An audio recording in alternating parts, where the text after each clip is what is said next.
Hey guys, it is Philbo. We are going to be taking a look at the Seismic Slam Berserker build in Undecember.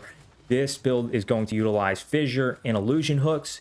And if you've guessed that the inspiration for the name came from the Barbarian skill Seismic Slam from Diablo 3, then you'd guess right. And that's because Fissure and Seismic Slam are stupid similar. And that's why I had to check it out. Now, let me tell you, this skill has not disappointed. And if you're looking for a melee build that is going to wreak some insane levels of havoc, you're in the right spot. Let's go ahead and jump right into the build. All right, guys, so let's go ahead and give an overview of the abilities we're working with here.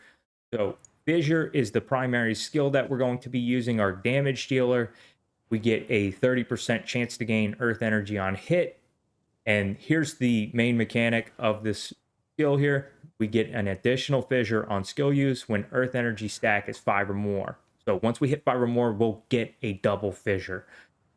Once that happens, 2 earth energies are subtracted and you start building up earth energies again. So the goal here is to build up as many earth energies as we possibly can to get double fissures occurring.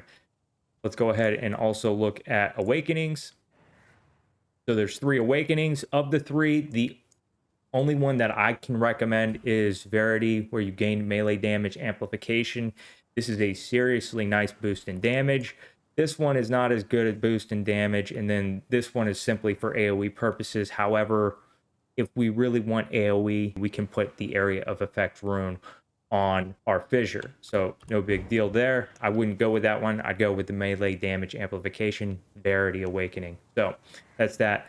So one thing I will note when we are doing fissure is you're going to fissure, and we're going to start building up these earth energy stacks. Once we hit 5, what you'll see is right now 3 shockwaves are occurring. Once we get that 5th energy, 2 additional fissures occur on the side. So as you're doing this, most of these are going to be hitting 3 right now, 3 fissures, but you will get 5. So that is what we're doing with fissure here. So that is fissure. Let's move on. Illusion hooks is next. We have illusion hooks. What they're going to do is they're basically going to grab opponents and pull them to us, or grab enemies, pull them to us, and they are going to apply a disturb effect. Disturb is going to make our enemies move slower and attack slower as well. So it's a nice debuff tool.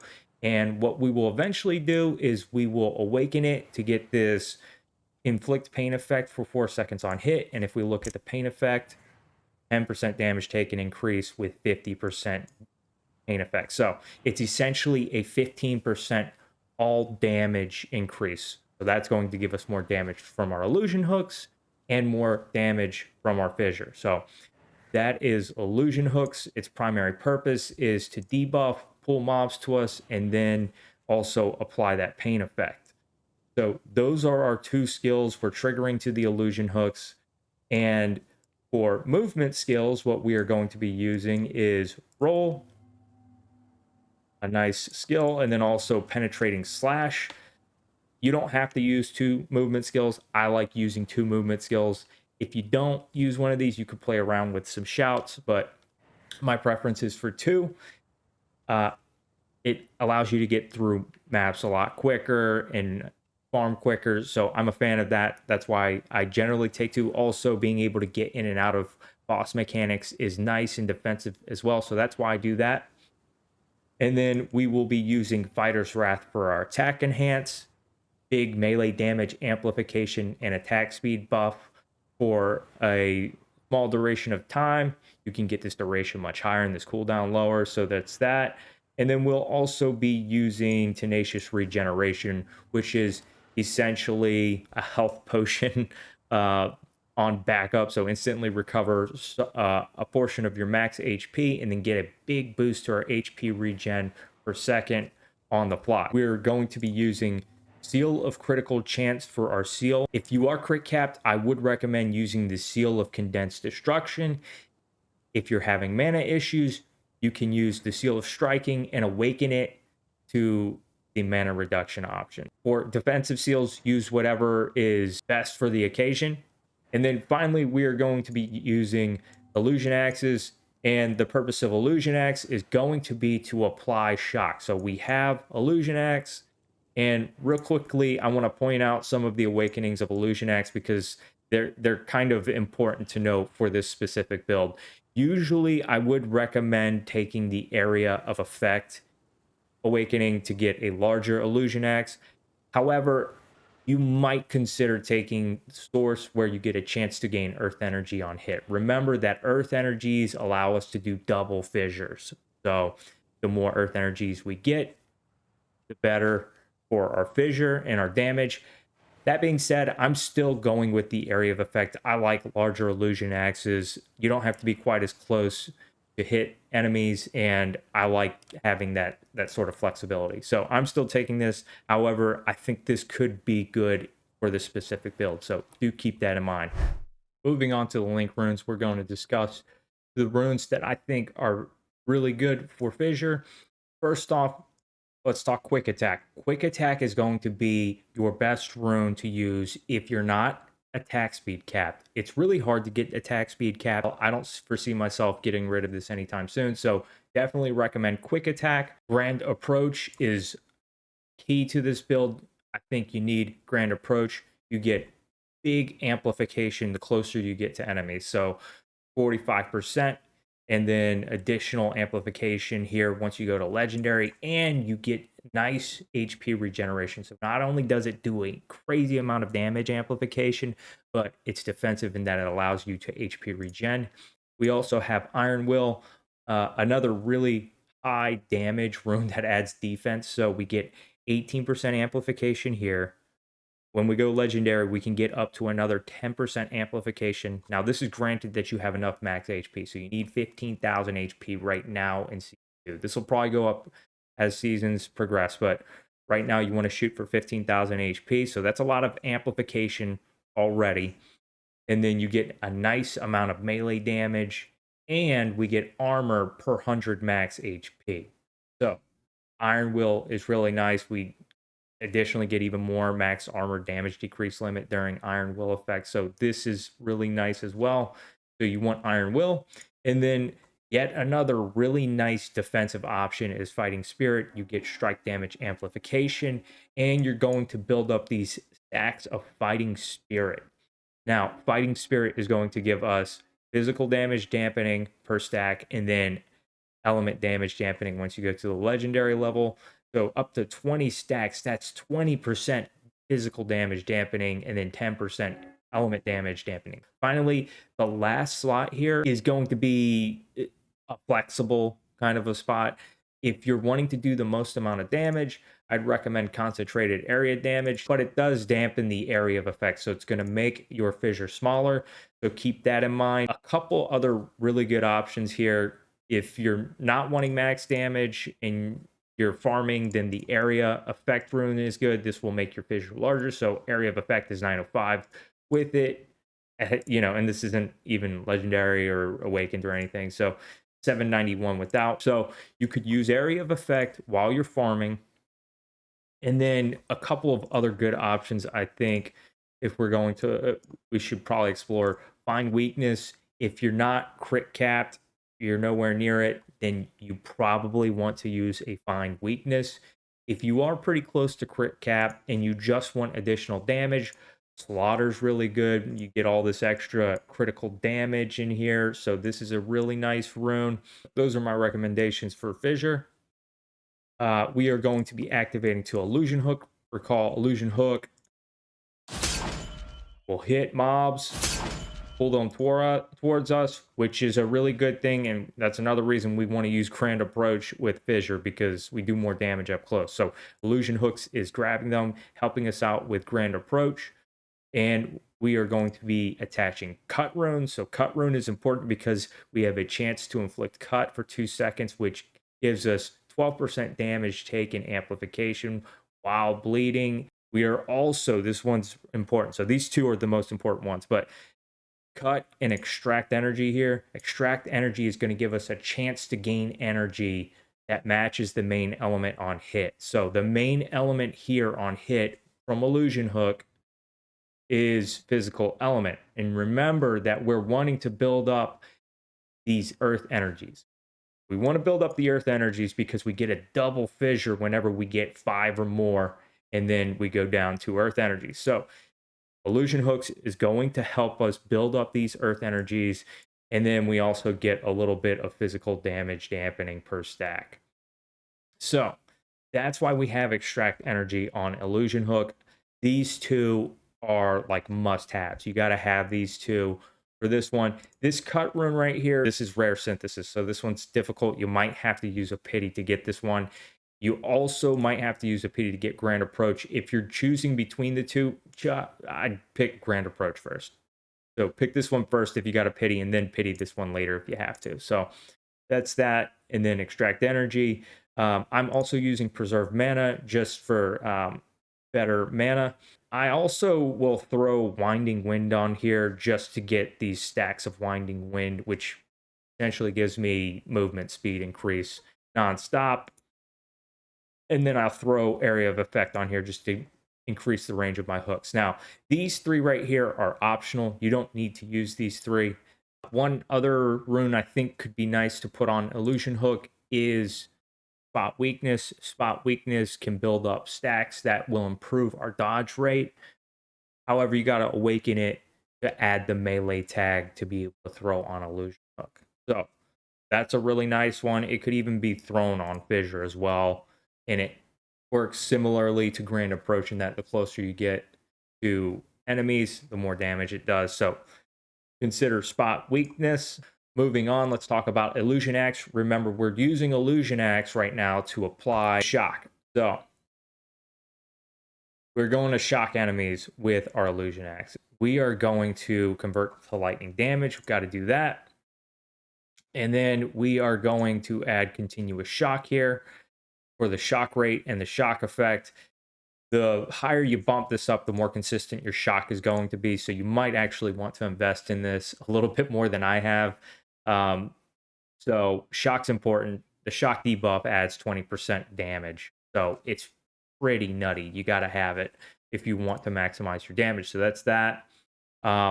This extract energy, I have it on the illusion axe because we're going to build lightning stacks. So the lightning energy is going to increase our status effect rate 6 per stack.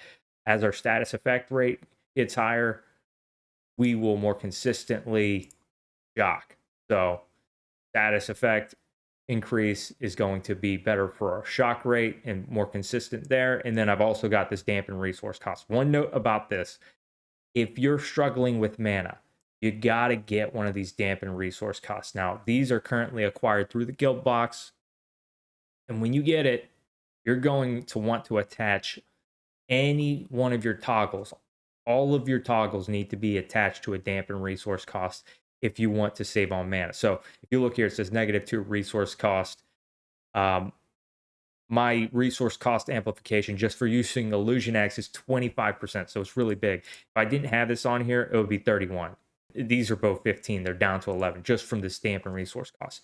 So that's a really big one. I don't have the enhanced skills on here. The two runes that I think you need to have are time acceleration and increased duration. So attach those to your fighter's wrath and your tenacious regeneration just to have more uptime on these. Finally, for your movement skills, the most important rune is disarm, because disarm is going to reduce the cooldown on your movement skills. So that's what I recommend for link runes. All right, guys, let's move on to our zodiac. Here in the zodiac, what I'm going to recommend that you do is take only as much dexterity as you need for your gear and for your skills. Pump up as much as you need, nothing more. Intelligence, you don't need to put anything at all in intelligence if you're not having issues with mana. I need a little bit more mana right now to sustain, so I've added an additional 60 points, but everything else goes into strength. Remember, for Iron Will, we need to get our health up as much as possible. Strength gets us there, and for Iron Will, having 500 or more strength is really important, so we want to shoot to get 500 or more to get the additional amplification from it. That is it for the Zodiac stats. Let's go ahead and talk real quickly about the traits. In tree 1, you are going to go on the bottom route, grab the HP. If you have plenty of HP and you need more mana, this could be a good way to pick up some mana here. If you want to go the top route, otherwise stay on the bottom. Number two, we are going to be going for dodge rate. This build, we've got plenty of armor between all the strength and iron will. We don't really need to grab the armor tree. So go for the dodge. Here in three, we're going to pick up these 3 points here to get the attack speed to help us get towards attack speed cap. And I'm picking up these 5 points in Unos for the mana recovery and effect or mana sustain. Number four, I'm going into Prel. Grab the resistance you need.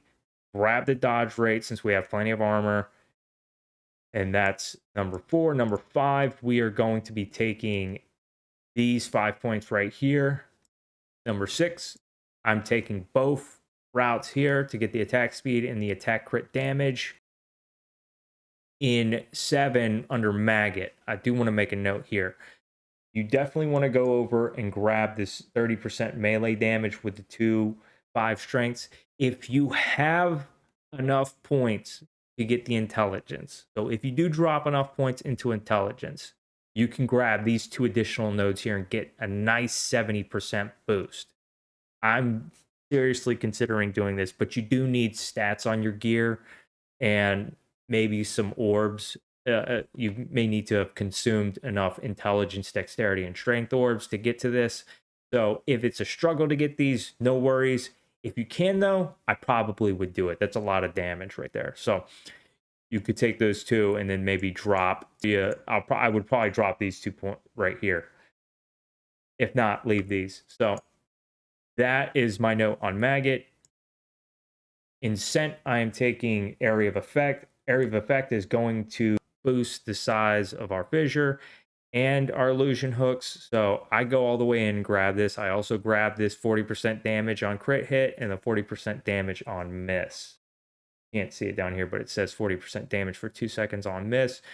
Even if your hit rate capped, you're still going to miss bosses. It just happens. So this is nice. Right now, I am taking two-handed points because I'm using a two-hander. With that being said, for this build, I would lean towards one-handers just because they're faster and it's area of effect. So the weapon range on your weapons doesn't matter.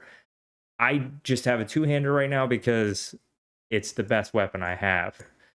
So Farmer, I'm taking all these points for the additional HP. Remember, HP is really important. Coming all the way down here in Hunter to pick up Time of the Hunt, get this damage amplification and the skill rune cooldown recovery speed. Finally, in Typhoon, I'm going all the way up here and getting the fixed max Earth Energy +1. By default, the max amount of Earth Energies that you can get for any energy is 5. So we're building up those Earth Energies to get the double hits on Fissure. At 5, it gives us the double hit and it subtracts 2. Every now and then, since we have multiple sources getting Earth Energies for us, so our Fissure's got a chance to get it, and then also we have the extract energy on our illusion hooks, sometimes it will exceed 5. So sometimes that number will get to 6 and then the 2 will subtract. I've even seen it get to 7 a few times. I have this up. I think 6 is plenty. However, you could get to 7 by using something like Boreal's Horizon, the belt. So that'll get you up even higher if you need to. But I think just having this is fine. I think 6 max Earth Energies is sufficient, and it's a very rare occurrence that the max Earth Energies that we're going to have on this build will get to 7. Very, very rare. So that's that. And then finally, for the advanced specialization, I'm going into Hammer. We're going all the way down here, grabbing this area damage amplification. Then we're coming down here and getting strike damage amplification. If you're running low on attack speed, you could drop 2 of these and put it into uplift to get the attack speed. But right now, I'm just keeping the amplifications. In our second tree here, we're going to go up, grab sharpness, get the crit rate, and then come down and get the damage amplification with acceleration. More attack speed and movement speed, so that's nice. And then there's 2 different ways we could go here for the final part of our specialization. And what I'm doing right now, because my attack speed's not where I want it to be, is I'm going into Bonfire basically for this attack speed amplification and these two attack speed nodes. So this is what I'm doing. You also get HP amp, which is good. I'm not quite where I need to be to take full advantage of Iron Will. And punishment just adds damage, 70% damage amp and chance to ignore enemy armor after skill runes have been used 10 times. If you don't need the attack speed, is come into flame, grab all these points down here for this damage amplification. Also get this nice area of effect here, which is good for our build since it's area of effect. Grab these two here, the 15% damage amp. And then the two options are, if you need the additional sustain, you could come here, grab the HP absorb, which is nice for sustain, or go up into enrage. And enrage just cycles between area of effect boost or 8% damage amplification boost. So if you don't need the sustain, this would be the route to go. If you do, take the HP absorb. So that is the other option for your third specialization. Okay, guys, moving on to gear. What we're going to be looking at first is the weapon. Earlier I mentioned I think one-handers are better for this build simply because one-handers can get a lot faster than two-handers, and weapon range doesn't matter for area of effect. So the range of your weapon is not going to affect how large your fissure is. This just happens to be the best weapon I have for the build right now. I'm in Origin, so you get what drops. You can't enchant. But if I were to enchant, I would probably enchant some one-handed weapons just to get a faster speed. You do want to make sure that your crit rate is as high as you can possibly get it. So you're going to want to look for gear crit rate. That's going to be like the most important thing on your weapon. This is a critical rate build. And speed also important, then attack damage, and if you can get it, attack crit damage. So these 5 rolls right here are the most important, with gear crit rate being the most important of all of them. So that is the weapon. As far as the rest of your gear goes, we have plenty of armor on this build, so you don't need to stack armor. We get some armor from Iron Will, and we have very, very high strength on this build, so plenty of armor from that as well. So do get some dodge. Extra dodge is extra avoidance, which is extra survivability. So you're going to want to get some dodge, throw it in there. You can get some hybrid pieces, armor, dodge, and maybe even a piece or two that is complete dodge. Don't neglect your resistances, so try and get resistances on your gear, but let's just go through each piece. The helmet and the shoulders, I don't think there's anything too significant to talk about. I'm using Light's Portrait budget piece for HP amp, and then also the regeneration effect is nice sustain. Your chest, you're going to want to make sure you're getting a lot of HP on it. So I try and get chest pieces that have HP and the HP percent roll. Hands, lots of damage can come from the hand. So attack speed, attack crit rate, and you can even get attack crit damage on these. So you're going to want to look for that on your hands. The boots, mainly just looking for movement speed and melee damage. Necklace, make sure you get a good implicit. So this one has physical damage, but there's another one that has crit damage, and I think you actually would rather the crit damage, but make sure you're looking for that in the necklace. And then things like physical damage and physical flat damage on the necklace are really, really nice. The belt here, you're going to want to look for HP if you can.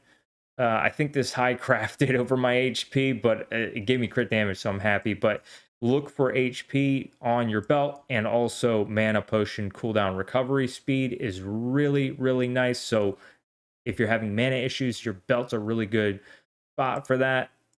And then on rings, you're going to want to look for things like attack speed and things like crit rate if you can. My rings are pretty much garbage, but let me see if I can find a ring here. So like this ring has crit damage and crit rate on it. So look for things like that on your rings. In charms, what you're going to want on your charms is going to be crit rate and crit damage. We're trying to get as much crit rate as we possibly can to reach crit rate cap. So look for that. You're going to want to try and get to 140 blessing on as many of these charms as you can. I've got 2 so far, Hamal and Boreal. Hamal's the most important. You get 12% HP amplification and then 15% physical. Boreals is going to get us armor amplification and melee damage amplification, and the third one that we should be going after would be Alyssa's. Now, I don't have any Alyssa's, but if we were to view the blessing effect of an Alyssa, we get area damage amplification. And Fissure has area of effect, it's area damage. Moving on to avatars, we are going to have for our primary avatar, Avatar of Castor. We're going to have for the passive, the strength boost that we get here. Remember, strength is really important for our build.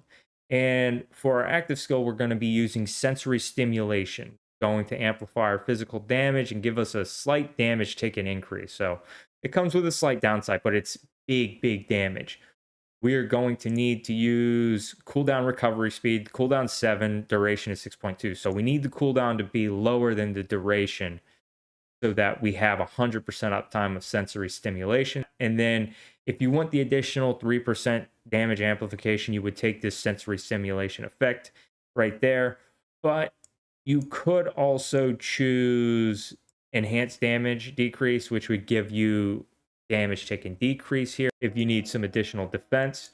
Or you could take recovery. Recovery is not bad at all, as it recovers 4% of max HP or mana for 1 second. This is a nice little sustain thing. If you're having issues with mana, this could be good.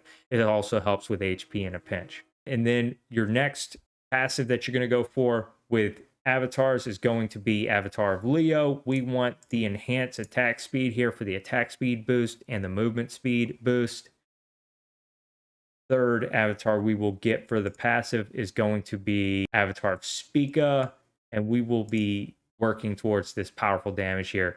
Nice flat physical damage with 5% chance to deal double max damage, and then the percent physical damage. So that's the avatar. Something else I want to mention is Borealis Horizons belt. This belt is really good for this build because it's going to give us 8% chance for +1 earth energy upon skill use with existing earth energy. So it's going to give us more max energy, more to the energy effect and duration. But this piece is what's important because it's going to help us get more earth energies and help us do more double fissures. So if you have one, it's a really great belt. The other thing is it gives us an opportunity to build up additional energies outside of just the earth energy. And the reason it does is because extract energy has a chance to gain random energy on hit. So as we're doing damage with Illusion Hook and Illusion Axe, we have a chance to gain a random energy. Also, on our avatar, we can change the link. We talked about the links on our avatar. We can change the link to this gain energy if we want. And what that's going to do is give us a 66% chance to gain a random energy upon casting buff. So whenever this buff gets cast, there's a 66% chance to gain a random buff. Why is that important? If you have at least one of those energies, it has a chance to build the energies up. So if I come over here and start hitting the scarecrows, you're going to start seeing these energies build up outside of just earth energy and the lightning energy. So I've already gotten fire energies, cold energy. I'll eventually get poison energy.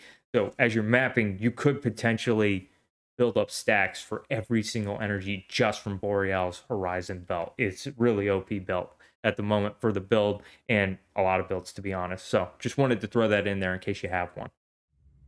All right, guys, that is the Seismic Slam build guide. If I've missed anything or if you have any more questions, just drop something in the comments and I'll get back with you on it. But if the build has helped you out at all, or if you've enjoyed it, hit the like and subscribe button as it helps me out a lot. But I'm going to catch y'all later because it's time to get back to the grind.